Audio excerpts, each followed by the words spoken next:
यहाँ पर आप देख रहे हैं, ये कब्रिस्तान के अंदर मैं खड़ा हूँ। यहाँ बहुत सारी कब्रें हैं और बहुत सारी जड़ी बूटियां यहाँ पर मौजूद हैं। बड़ी लाजवाब किस्म की जड़ी बूटियां यहाँ पर मौजूद हैं इस कब्रिस्तान में। तो ये आप देख रहे हैं, किसी दौर में ये कब्रिस्तान बहुत वसी हुआ करता है। ये चार दीवारियां, ये राइशें, आबादी नहीं हुआ करती थी। आज से गालबन 40 साल पहले की बात कर रहा हूँ मैं।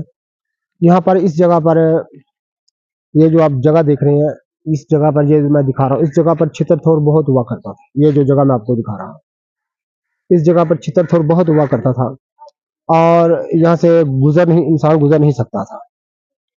तो आज यहाँ पर छितर-थोर नहीं है, तो ये आबादी भी हो गई है साथ में, आप देख रहे हैं। तो ये कब्रिस्तान आबादी के बिल्कुल अंदर आ गया। तो ये कब्रिस्तान जो है,